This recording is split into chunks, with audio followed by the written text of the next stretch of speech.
Also, meanwhile, there is new evidence that the Obama White House ignored multiple warnings about the financial viability of Solyndra.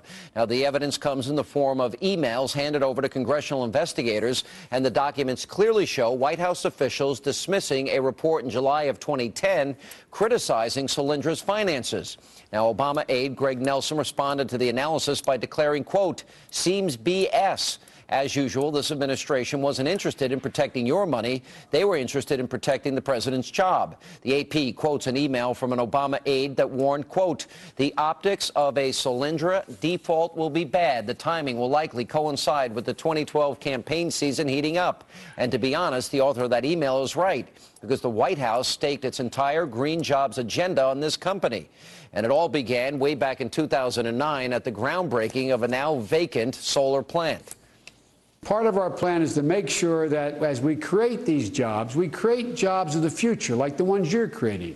Jobs you can raise a family on, green jobs, jobs that will serve as a foundation for a stronger American economy, which is why it's so important we invest in Solyndra.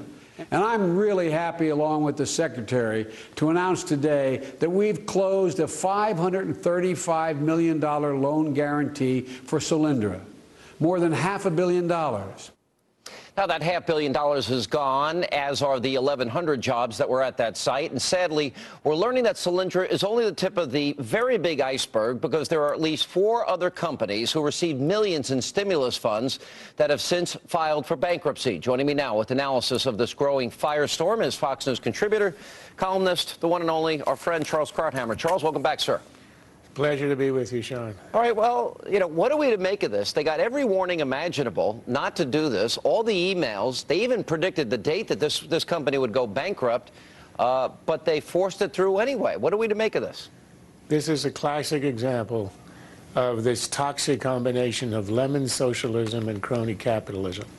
The lemon socialism part is the old story of industrial policy, meaning smart people in Washington, or people who think they're smart, elected officials, bureaucrats, and they bring in experts who think they're even smarter, decide which are the industries of the future, as if they know and the market doesn't. So you pick industries that you think, companies that you think will do well, with none of the knowledge of the market. We have 100 years of experience that tells us that the impersonal knowledge spread out in the market always is superior in the long run to any choice, especially by non-economist politicians. That's why, and the most extreme example, of course, are the socialist states. So the Union, Cuba, North Korea, you destroy an economy when you think that a politician in a centralized capital knows where capital ought to be allocated. The other element of this is the corruption. That is the crony capitalism. It's not randomly thrown around money. It always seems to be money thrown, as in the Solyndra case, into a company that just happens to be invested in heavily by George Kaiser, who's a big donor to Obama. It's always like this. It's a corruption of the process. In principle, it won't work because it's a socialist idea of experts over the markets, but it's made even worse when it involves cronyism and favors and corruption. I think what you're saying is you're not really buying the definition of crony capitalism as much as you're saying this is, this is cronyism here. This is, we have this friend of Obama's. The week before they get this $500 million, $535 million stimulus taxpayer dollars, that they had access to the White House, access that, for all intent and purposes, for my analysis, was bought because they bundled this money and gave all this money to the Obama campaign. Is that a fair analysis? Is there any other way to interpret that? Well, let's just say that we don't have evidence yet that can hang anybody, but there's a lot of circumstantial evidence. You're right. This is the first loan. It is also an immense loan, $500 million to one company. And it is to somebody who gave a lot of money to the president. The worst part about this is that there were Energy Department officials on the board in the late months in 2011 when it was headed downhill. And they were there aware of the condition of the company and apparently did nothing. And all that, the money. But there was a change in the loan arrangements.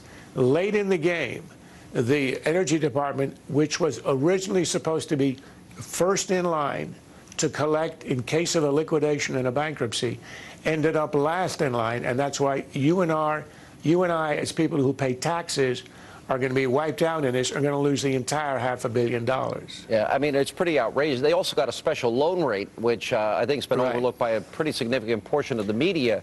And there are other companies as well, and it's a similar story. So there's a pattern of behavior here that people that bundled money were able to buy access, and then as a result of the access, they get, you know, basically taxpayer money, and these companies go under.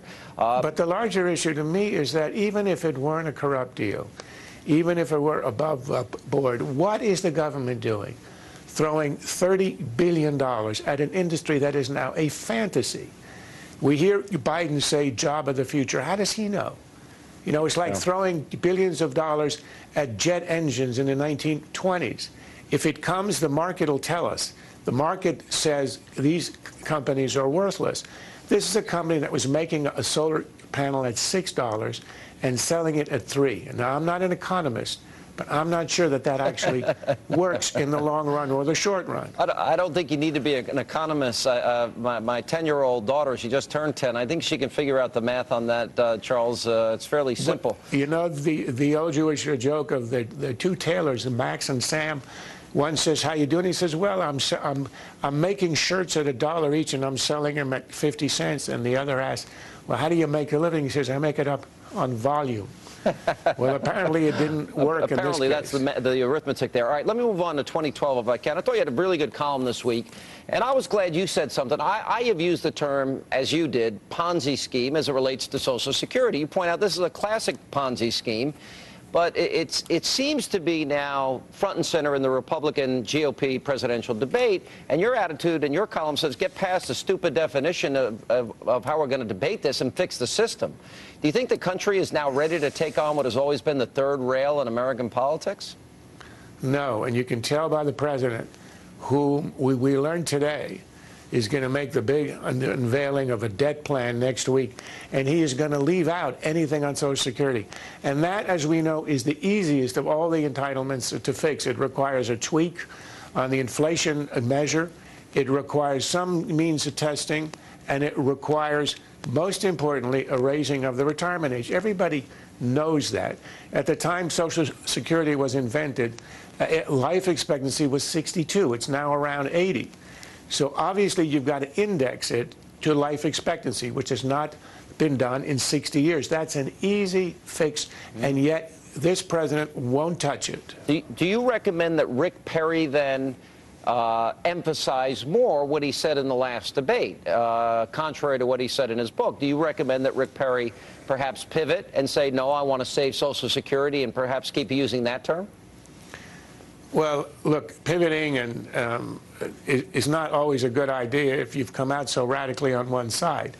Once you've said it's unconstitutional and you say it's essentially a scam from beginning to end, it's hard to make a pivot and not look as if you're flip-flopping.